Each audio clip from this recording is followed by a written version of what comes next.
El Señor había hablado en el corazón de Pablo.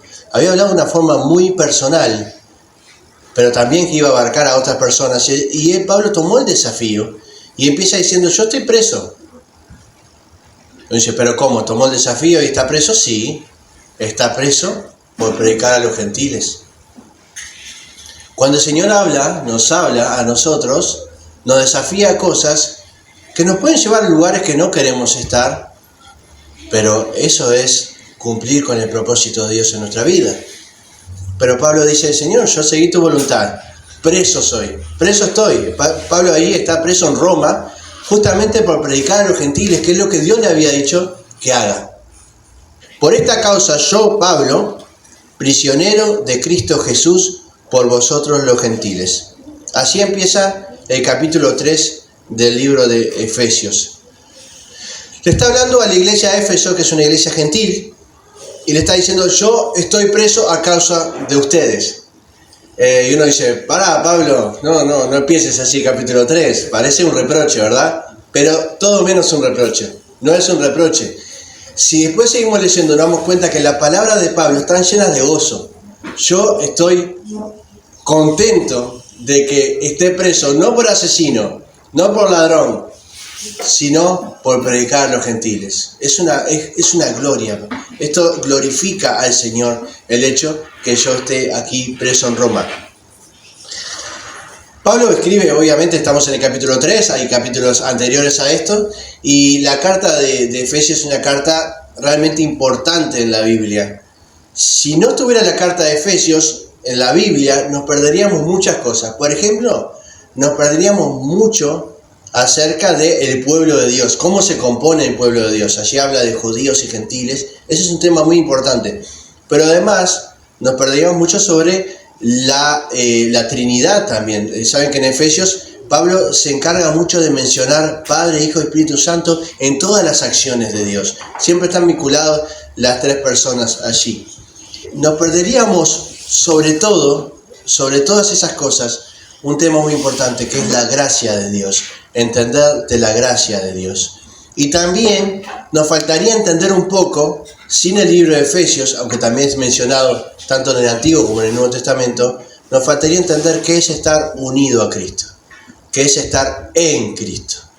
¿Sí? Esto también es lo que habla el libro de Efesios. Es más, algunos autores dicen que el libro de Efesios, el tema es la unión con Cristo, estar en Cristo. Vamos a ver que Pablo usa mucho el libro de Efesios, como decía, para mencionar las tres personas de la Trinidad, y él dice que, por ejemplo, en el capítulo 1, da las virtudes, las bendiciones de pertenecer al pueblo de Dios, tanto para gentiles como para judíos. Allí también hay una oración preciosa de Pablo, aunque no ora, dice, yo ruego por ustedes, le dice Pablo, y se ve la intercesión, la oración constante de Pablo por la iglesia de Éfeso.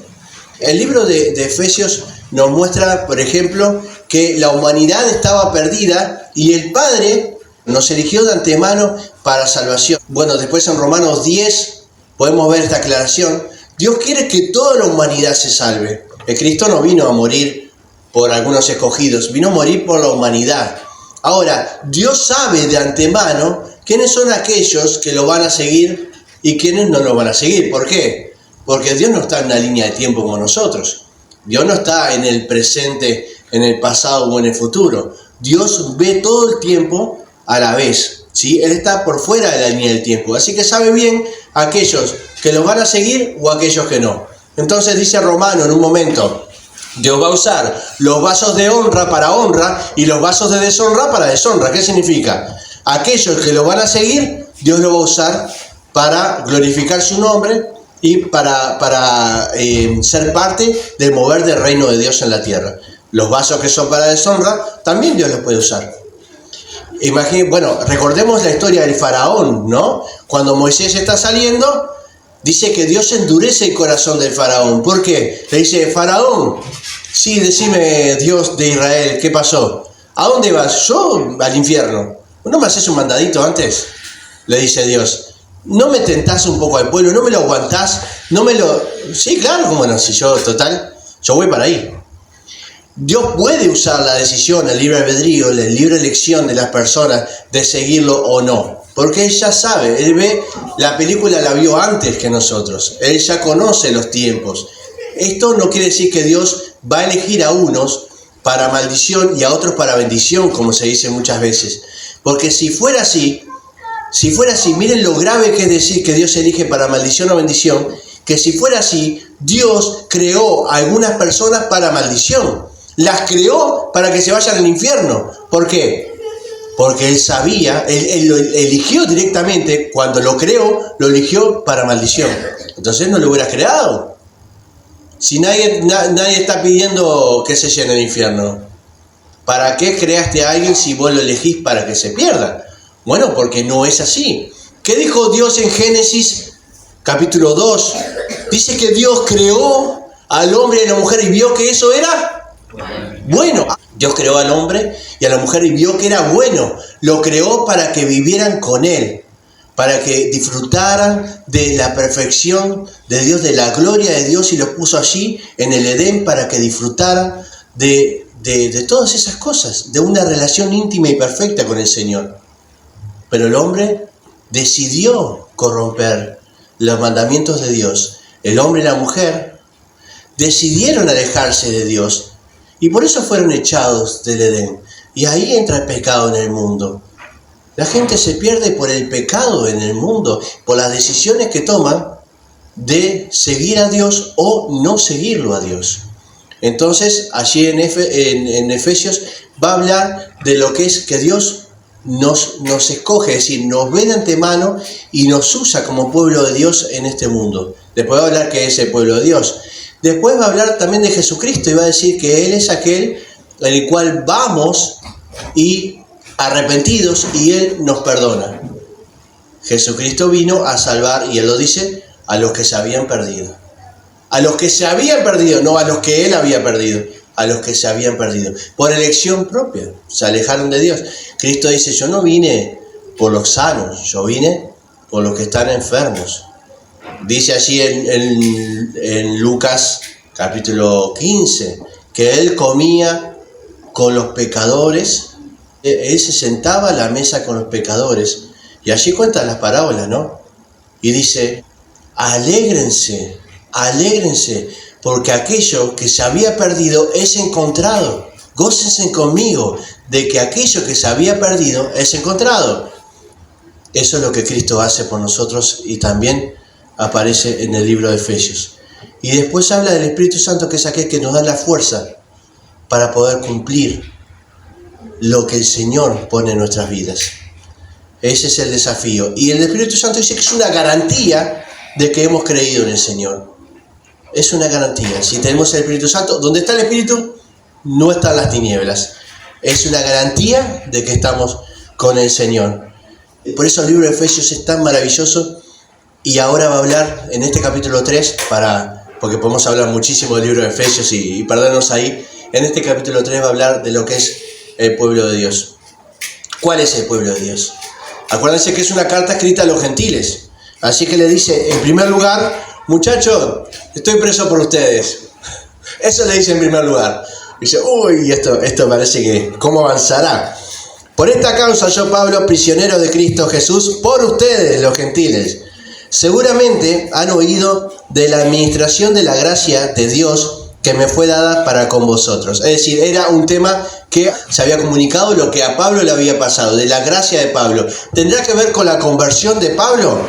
Cuando dicen, no sabemos si Pablo estaba en caballo, ¿no? Cuando se encuentra con Cristo, porque dice que se cae, pero me encanta decir que Pablo lo bajaron de caballo, ¿no?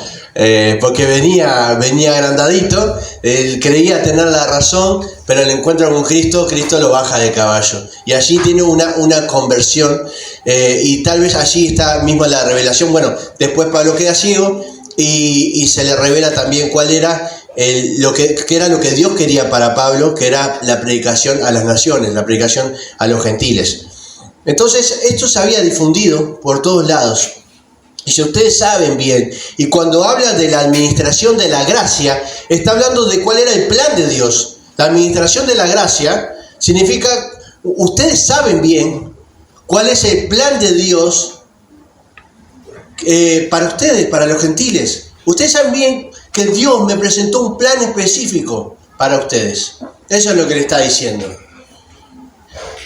Versículo 3. Pues por revelación me fue declarado el misterio, como antes lo he escrito brevemente. Y entonces acá menciona el misterio.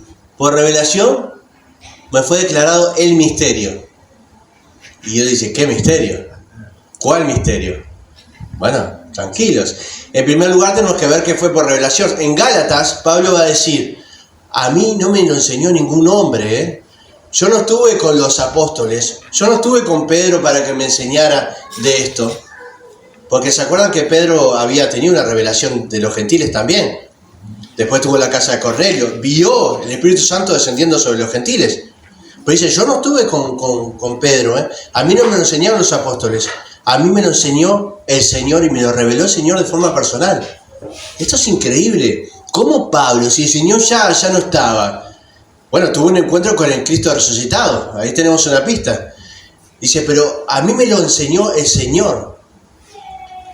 Es decir, se sentó conmigo y me enseñó como a uno de sus discípulos. Dice, wow, esto es increíble. El Señor resucitado pasó tiempo con Pablo. No fue solamente ese encuentro. El Señor pasó tiempo con Pablo. 1 Corintios 11, la cena del Señor. Lo que yo recibí del Señor, eso les voy a decir. ¿Cómo es lo que yo recibí del Señor? ¿Cuándo? ¿No será lo que Mateo te enseñó en la cena del Señor que vivieron? ¿O Juan? ¿O Andrés? ¿O Judas? No. Lo que yo recibí del Señor, eso le voy a decir. Y uno ve la cena del Señor ahí. Es decir, ¿Jesús compartió la cena con Pablo? Esas son dudas que tenemos, ¿no? Entonces dice, esto que le estoy diciendo no me lo reveló ni carne ni sangre, podríamos decir, para llevar a otro pasaje.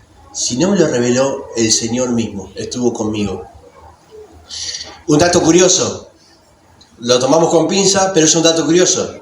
Aparece 3 años en la historia de Pablo que no se sabe qué estuvo haciendo. Dice que fue a Arabia por 3 años. ¿Y qué pasó? Bueno, algunos dicen, no, estuvo predicando en Arabia. No se sabe, en la Biblia no dice nada. Pero justamente son 3 años de ministerio que también estuvo con los discípulos. Y Pablo, después de su conversión, estuvo 3 años en Arabia. ¿Qué estuvo haciendo? No sé, pero sabemos que pudo estar pasando tiempo con el Señor. El Señor le reveló muchas cosas, ¿no? Así que dice, ojo, que lo que le voy a decir es algo que el Señor mismo me dio y me comentó de forma personal. Dice el versículo 4, al leerlo, podrán entender cuál sea mi conocimiento en el misterio de Dios. Otra vez el misterio de Dios. Bueno, Pablo, decinos qué es lo que vos sabés del misterio de Dios. Y ustedes van a saber, qué es lo que Dios me dijo, le está diciendo. Bueno, Pablo, el misterio, por favor. El cual en otras generaciones no se dio a conocer a los hijos de los hombres, como ahora es revelado a sus santos apóstoles y profetas por el Espíritu. Buenísimo, es decir, es un misterio que es nuevo, que no fue revelado antes, ahora sí está siendo revelado, pero ¿cuál es el misterio? No te hagas el misterioso, Pablo. Decinos cuál es el misterio. Que los gentiles son coherederos y miembros del mismo cuerpo y copartícipes de la promesa en Cristo Jesús por medio del Evangelio. Yo me imagino uno en Éfeso, ¿no? Y Pablo dice, tengo un misterio. A ver, Pablo dice, no, es un misterio muy misterioso, ¿Sí? O un misterio nuevo aparte. Bien, ¿cuál es? Y nunca fue revelado. Está, Pablo, pero el misterio, y a mí se me dijo de forma personal. Bueno, sí, Pablo, ¿cuál es el misterio? Que los gentiles también son del Señor. Pablo, ¿en serio? Ya lo sabíamos. Cuando viniste a predicar a Éfeso, es lo que me lo predicaste. Que el Señor quería salvar a los gentiles.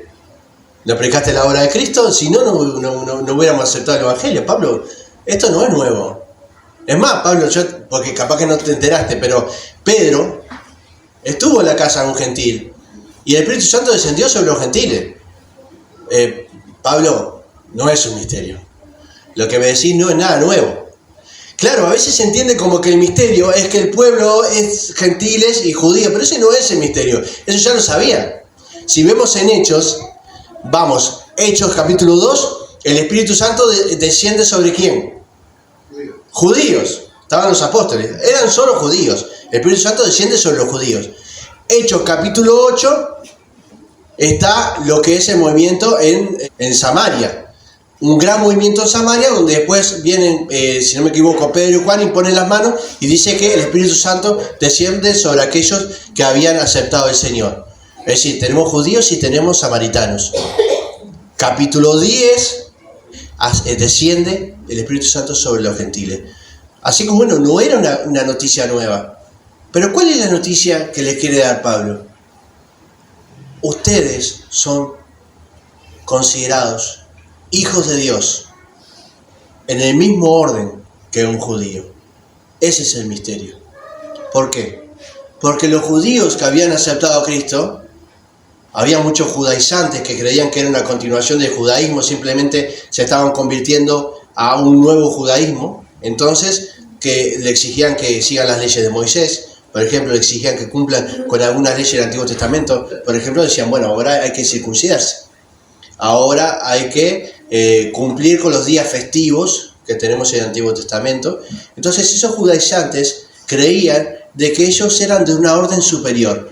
Los judíos que se habían convertido a Cristo tenían una posición más privilegiada porque eran el pueblo elegido de Dios. Después venían los de segunda clase, ¿no? Que eran los gentiles. Los gentiles eran aquellos que no eran del pueblo de Dios, entonces eran injertados en la planta que era Israel, ¿no? Que hay un pasaje en Romanos que habla de eso, ¿no? Injertados allí en la planta que es Israel. Entonces son de segunda clase, dice. Vienen de atrás. Pablo dice, no.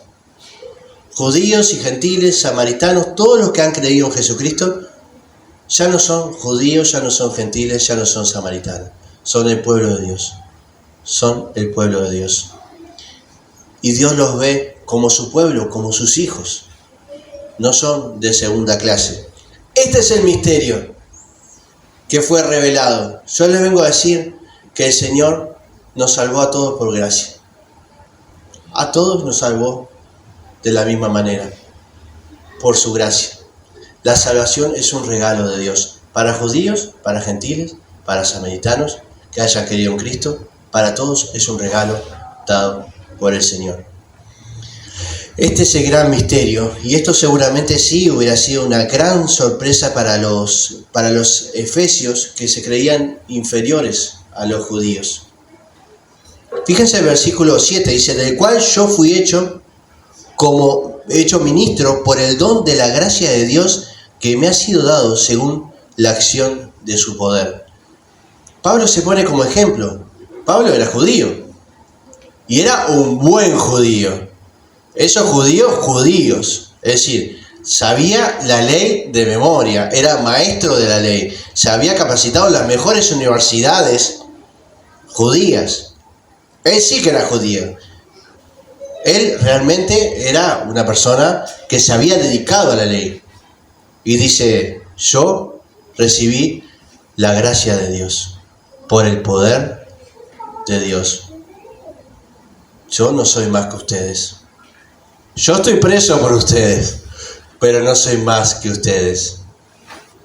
Dice el 8, a mí, que soy menos que el más pequeño de todos los santos, me fue dada esta gracia de anunciar, si la oportunidad en este caso, de anunciar entre los gentiles el evangelio de las insondables riquezas de Cristo. Pero Pablo, por eso estás preso. Pero eso es gracia del Señor.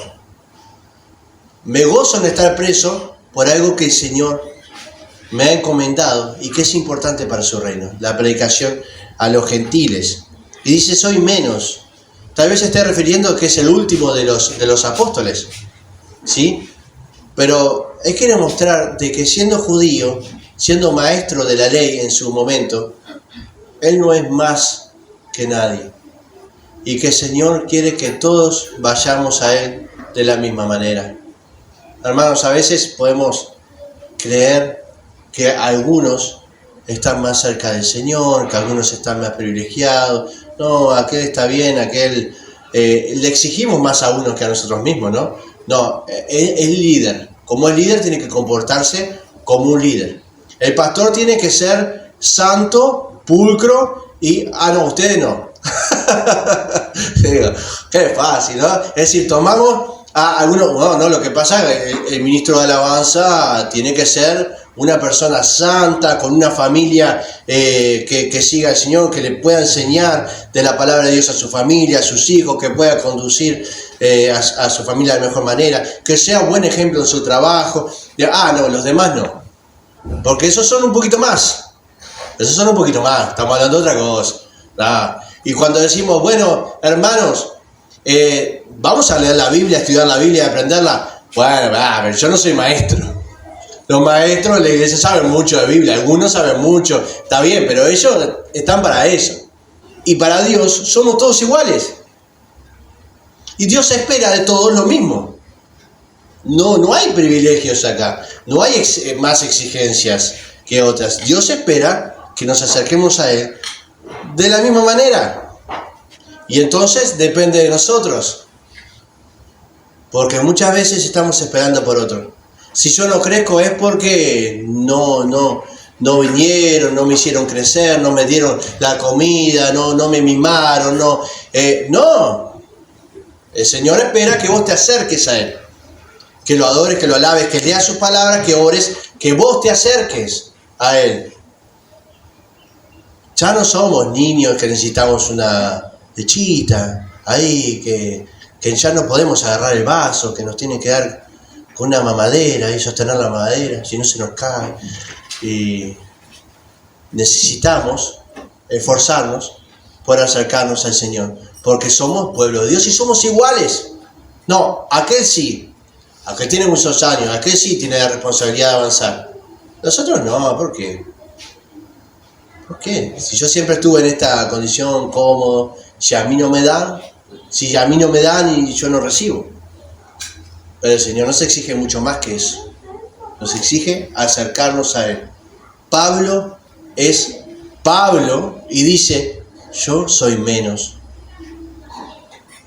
Yo realmente no me puedo agrandar.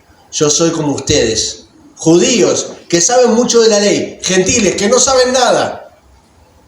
Todos son pueblo de Dios y Dios le va a pedir a todos que se esfuercen por seguirlo a Él.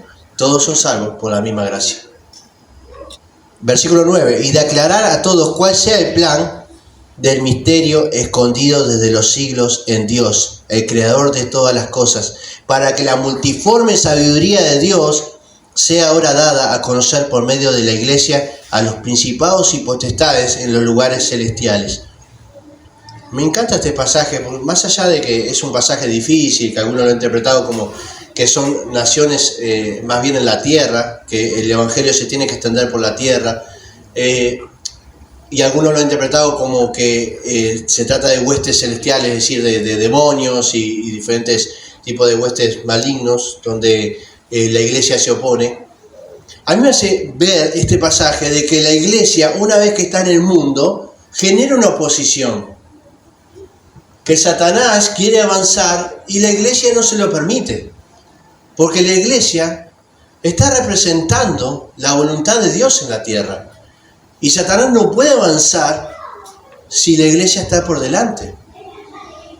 El Espíritu Santo mora en los creyentes y los creyentes son la iglesia.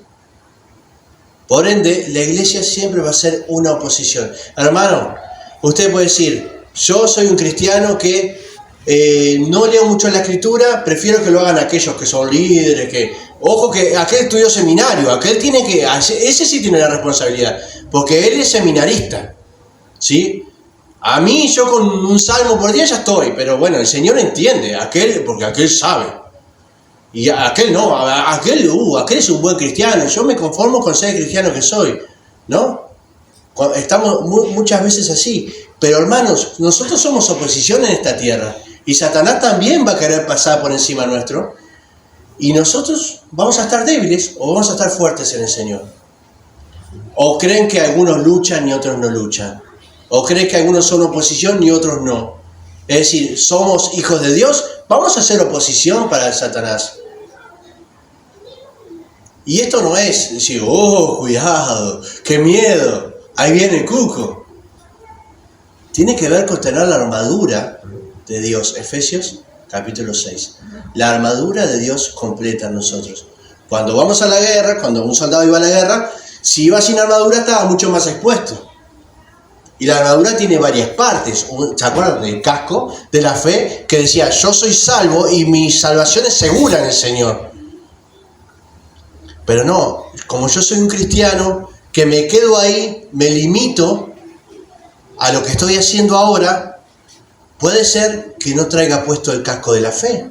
Y puede ser que venga el enemigo y me diga, ¿estás seguro que te vas a salvar? No sé, mirá que sos bastante pecador vos, ¿eh? ¿Te vas a salvar vos decís? Uy, no sé, ¿qué dice la palabra? Y no sé, ¿la leíste? No, pero nada, no, eso lo hacen los líderes de la iglesia. Ah, bueno, no, la verdad que te vas a perder. No. Sí, si sos un pecador inmundo. ¿Alguna vez mentiste? Sí. Te vas al infierno. Te espero en casa, le dice. No, ¿en serio? Ah, pero que te falta el casco de la fe. Algunos no tienen zapatillas, entonces no predican el evangelio, ¿no? Algunos no, le faltan sus zapatillas, entonces no caminan a predicar el evangelio porque se lastiman los pies. Y Satanás le dice, pero tranquilo, camina ahí alrededor tuyo, no salgas, no prediques. ¿Usted cree que Satanás, porque nosotros nos quedamos ahí quietitos, no hacemos nada, no se va a meter con nosotros? Estamos haciéndole un favor. Todos somos oposición como iglesia. Y Dios nos puso para hacer oposición, para contrarrestar el mal en el mundo, para ser embajadores de Cristo en la tierra. Esa es nuestra misión. No es para algunos, no es para los que tienen más años de iglesia, no es para los maestros, no es para los líderes, no es para los seminaristas, es para cada uno de nosotros. Y entonces, ¿cómo estamos parados en esta tierra? ¿Estamos teniendo la armadura de la fe puesta, bien firme, agarrada? ¿O estamos todos flojitos? ¿Se acuerdan cuando David se quiso poner la armadura para pelear con Goliat y le quedaba toda grande y dice, no puedo pelear? ¿Estamos con la armadura media floja? Capaz que ni la llevamos ni siquiera. Todos somos oposición, para eso nos puso, para hablar de la multiforme sabiduría del Señor en la tierra y que esto impacte a todas las potestades y dominios también que están en los principados celestiales. Muchas veces no entendemos qué es la iglesia, no entendemos para qué estamos como iglesia. Y hermanos, sé que lo hemos dicho muchas veces, pero la iglesia se termina convirtiendo en un hábito simplemente. Se termina convirtiendo en algo para hacer los domingos o en algo que hacemos siempre y es parte de nuestra vida, pero no entendemos realmente qué significa ser iglesia espiritualmente hablando. Cuando la palabra acá Pablo nos muestra qué es ser iglesia, cuando nos dice que ha juntado a pueblos de diferentes lugares y ha hecho un pueblo multicultural, el cual es su pueblo, es su familia, y lo ha puesto en la tierra para llevar la palabra, lo ha puesto en la tierra para ser de oposición también a Satanás, que lo ha hecho por gracia, que no merecemos nada de esto. Empezamos a reflexionar sobre nuestra propia vida, conforme al propósito eterno que hizo en Cristo Jesús, nuestro Señor. Me encanta el propósito eterno. El Señor ya tenía preparado el sacrificio de Cristo para nosotros. Eso es amor. Su propósito no se le ocurrió en el momento. El Señor ya sabía que el hombre iba a pecar. No porque Él lo hizo pecar, sino porque Él ve todos los tiempos y ya tenía la solución para el hombre. Su propósito era eterno en Cristo Jesús, en quien tenemos seguridad y acceso con confianza por medio de la fe en Él. Por eso pido que no desmayen a causa de mis tribulaciones por ustedes, las cuales son vuestra gloria. Bueno, qué bueno que hubiera sido que este versículo lo hubiera puesto segundo, porque dice, yo estoy preso por culpa de ustedes. Y ahora dice, les pido por favor que no se preocupen por esto, que esto glorifica al Señor. Al contrario, el que yo esté preso por predicar a los gentiles, glorifica al Señor. Y le dice, no desmayen, no desmayen. Porque muchas veces arrancamos con fuerza, ¿verdad? Y de repente ¡pum! Nos vamos apagando y se nos apaga el motor. Y salimos de acá y ¡wow! Y lo hemos vivido todos. ¿Cuántas personas hemos visto levantar sus brazos y decir, Señor, hoy sí, Señor, hoy cambio mi vida, me van a decir quién te ha visto y quién te ve. Hoy, Señor, hoy dejo todo lo malo, hoy te sigo, hoy mi vida está en tus manos, Señor, y de acá no me mueve nadie, ni para atrás ni para tomar impulso, nada, Señor, estoy preparado, no desmayo. Una semana después, bueno, es un tiempo complicado, sí, yo quería ir, pero viste, el Sabanás me agarró y no me dejó. Sí, no, viste que yo no sabía que me iban a pasar tantas cosas cuando hice ese compromiso con el Señor. Yo creo que se pasó un poco de rosca, un poquito de prueba está bien, pero ya ahora ya estoy medio bajoneado. Y acá estoy luchándola. Pero vos no era que habías cambiado, que te comías el mundo. No exageres. Las emociones del momento. La palabra me llegó, me emocioné y no es así. No desmayen es continuamente. No desmayen. Mejor menos emociones, más concentración y mantenerse que explotar un día y tener que juntar las cenizas al otro. No desmayen. Cada día no desmayen para seguir al Señor. Pablo estaba preso. Podría haber desmayado. Pero él no. Con las cadenas en sus manos, haciendo ruido con sus cadenas, escribía a los efesios. No se lo estaba diciendo a él, se lo decía a ellos. No desmayen. No se lo estaba diciendo a la isla Margarita, en Punta del Este, tomando un daiquiri, No. Preso en Roma, no desmayen, muchachos. No desmayen. Día a día, no desmayen. Menos a causa de mis tribulaciones, el cual son su gloria. Tienen que estar contentos y gozarse de que estoy cumpliendo con lo que el Señor ha puesto en mi corazón. Acá preso. Y yo me imagino a Pablo preso en Roma, lugar de gentiles. A todo el que aparecía a darle la comida, Cristo murió por vos. No, yo vine a darte la comida, sí, pero Cristo murió por vos. Él te puede dar una comida eterna. Bien, y al que le venía a sacar la esposa, Cristo murió por vos. Pablo nunca paró, porque él nunca desmayó. Me encanta ese pasaje de Corintios que dice, no sé si seguir predicando, ¿qué hago? Porque dice, bueno, lo estaban persiguiendo para matarlo, ¿no? Entonces, decía, él, no sé si seguir predicando el Evangelio, a pesar de todo lo que le pasó, ¿no? O irme ahora y estar con el Cristo. ¿Qué hago? ¿No? Diciendo, obviamente es mejor irme ahora y estar con Cristo, pero también quiero seguir predicando el Evangelio. Él no desmayó nunca. No sé qué hacer. Si seguir glorificando al Señor o irme a la gloria del Señor. Maravilloso, ¿no? ¿Podemos decir lo mismo hoy? No sé qué hacer. ¿Me voy ahora con el Señor? Tengo la seguridad de que estoy con Él. O me quedo un rato más, así puedo hacer más cosas para el Señor. Puedo glorificar más su nombre. Porque la iglesia tiene que ver con mucho más que un edificio, con mucho más que gente que comparte una fe. Tiene que ver con vivir la gloria del Señor, con no desmayar día a día, para darle gracias al Señor, para glorificar su nombre en todo lo que hacemos. Entonces, ¿vivimos para el Señor? Sí, vivimos para el Señor, que no es lo mismo que vivir para la iglesia, ¿no? Vivimos para el Señor, en nuestro hogar, en la iglesia, en nuestro trabajo, y en todo momento glorificamos su nombre.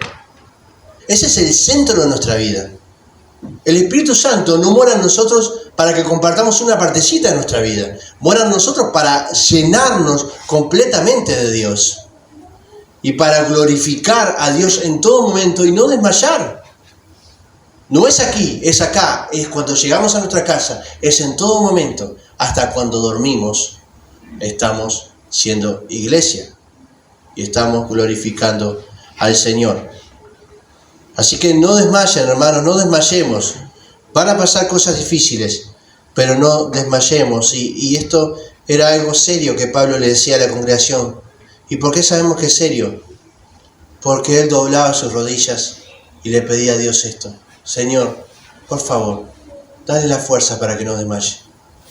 Dale la fuerza para que no desmaye. Que no desmayen, Señor. Dale la fuerza, que puedan seguir. Dice, por esta causa. ¿Por qué? Por esta causa. Por lo que había dicho antes, ¿no? Doblo mis rodillas para que no cesen, para que no aflojen. Doblo mis rodillas ante el Padre de nuestro Señor Jesucristo, de quien toma nombre toda la familia en los cielos y en la tierra, para que os dé, conforme a las riquezas de la gloria, el ser que fortalecidos con poder en el hombre interior por su espíritu. Me encanta cuando dice al hombre interior, ¿no? Dios habla del hombre interior, de lo que somos realmente, de lo que nadie ve, de lo que está bien adentro, de lo que solo nosotros somos capaces de ver en la intimidad con el Señor. No se trata de un cambio exterior, como decíamos, me emocioné, y ahora sí voy con todo. Que Dios lo fortalezca en su hombre interior, en lo más profundo, es donde llega el Espíritu Santo, allí, en lo más profundo, y a veces hay que apretar y duele, y a veces hay que quebrar y duele, pero eso somos nosotros, en la intimidad. Si cuando nadie me ve, dice una canción, cuando nadie me ve, allí en mi intimidad, es donde el Señor está trabajando, en lo interior, en lo profundo de nuestro corazón. Ahí es donde no tenemos que aflojar. Es en ese lugar donde no tenemos que aflojar. En el interior, en lo más profundo, en la soledad con el Señor. Ahí es donde decimos, Señor, yo no quiero aflojar, ayúdame. Dame del poder de tu Espíritu para poder seguir adelante y no aflojar. Es ahí. No es para los ojos de los demás. Es ahí donde somos también iglesia. Es ahí donde el Señor nos exige también, como decíamos hoy. Es ahí donde el Señor nos pone como oposición también del enemigo. Y es ahí como el Señor cambia nuestro ser y nos fortalece para seguir adelante. Entonces Pablo está orando por ellos. Y dice que habite Cristo por la fe en sus corazones, a fin de que, arraigados y cimentados en amor, sean plenamente capaces de comprender con todos los santos cuál sea la anchura, la longitud, la profundidad y la altura, y de conocer el amor de Cristo que excede a todo conocimiento, para que sean llenos de toda plenitud de Dios, y aquel que es poderoso para hacer todas estas cosas, mucho más abundantemente de lo que pedimos o entendemos, según el poder que actúa en nosotros. A Él sea la gloria en la iglesia de Cristo Jesús por todas las edades, por los siglos de los siglos. Amén. Esta es la iglesia. Esta es la verdadera iglesia. Es la iglesia que entiende el amor de Cristo. Es la iglesia que actúa según el amor de Cristo. Es la iglesia que vive para glorificar al Señor. No un día a la semana, no 2 días a la semana. Que vive para glorificar al Señor. Es la iglesia que entiende para qué está en este mundo, que entiende lo que Cristo hizo en la cruz, que entiende que por su resurrección tenemos vida, que no merecíamos nada, que el Señor por gracia nos dio la salvación. Esa es la verdadera iglesia. La iglesia que va después a continuar en Efesios 4 y va a decir, un solo espíritu, una sola iglesia, un solo bautismo. Esa es la misma iglesia. Diciendo Pablo, déjense de pavadas, dejen de separarse por tonterías. El Señor tiene una sola iglesia, no hay más. El Señor no tiene varias iglesias, no tiene la iglesia nazarena, la iglesia bautista, la iglesia pentecostal. Entonces dice, bueno, pase la iglesia pentecostal, no. Una sola iglesia. Y está claro en la Biblia, una sola iglesia, un mismo Señor. Un mismo bautismo. Una sola iglesia, hermanos. Es hora de que pensemos en lo más profundo, qué es lo importante en nuestra vida, en nuestra relación con el Señor. Unirnos en amor, que gobierne el amor, en toda la iglesia, sea bautista, pentecostal, nazareno, hermanos libres, o lo que sea. Cualquier iglesia que crea en el Señor Jesucristo como su Señor y Salvador, que acepte la obra de Cristo en la cruz y su resurrección, que entienda que el Señor vino a rescatar a los que estaban perdidos y les dio el perdón de sus pecados para ser salvos. Son iglesia. Y tenemos que aprender a unirnos y amarnos unos a otros. El Señor espera allí en Efesios 4, el capítulo que no lo vamos obviamente a predicar hoy, espera esa unión, esa misma unión. Entender, hermanos, el desafío hoy es entender qué es ser iglesia. ¿Qué es ser iglesia? ¿Qué significa yo soy un hijo de Dios? ¿Qué es lo que Dios pide de nosotros como iglesia? ¿Por qué nos ha puesto aquí en este mundo? ¿Por qué no nos lleva ahora? Tenemos el propósito de, sobre todo, no desmayar, de seguir al Señor día a día, porque el Señor nos ha comprado con su sangre. Y es por eso que hoy vivimos, gracias a la misericordia y la gracia de nuestro Señor. Y no se trata de emociones, no se trata de hoy decir, hoy me voy a esforzar. Se trata de decir, Señor, me rindo a tus pies, me arrepiento de mis pecados y te pido que me fortalezcas, porque quiero día a día seguir contigo, cada día a los pies del Señor, para que el Señor nos dé la fuerza a través de su Espíritu Santo. Señor, gracias te damos por tu palabra. Gracias, Señor, porque realmente es un desafío que pones en todos lados, en tu palabra, que es acercarnos a ti, tener una comunión íntima contigo, poder profundizar en esa relación, entender cuál es el propósito que tú tienes para nosotros como iglesia. Te pedimos, Señor, que nos ayudes a comprender lo que tú pides de nosotros, Señor. Que no nos acomodemos, Señor, que no clasifiquemos a los cristianos en diferentes clases como si algunos tuvieran más exigencias que otros, Señor. Señor, tú nos pides a nosotros como tus hijos que podamos profundizar en tu palabra, que podamos acercarnos a ti, que podamos glorificar tu nombre, compartir el Evangelio, Señor, tantas cosas. Ayúdanos, Señor. Ayúdanos a no esperar de los demás tanto. Ayúdanos a no desmayar, Señor, para seguir adelante. Padre, tú nos has puesto con un propósito aquí. Queremos cumplirlo. Cada uno de los que estamos aquí entendemos que hay algo en nuestra vida que de repente no te está glorificando, Señor, que no está cumpliendo con el propósito que tú has puesto para nosotros. Tal vez falte amor, Señor, tal vez falte perdón, tal vez falte dejar alguna conducta que nos hace mal, que nos aleja de ti.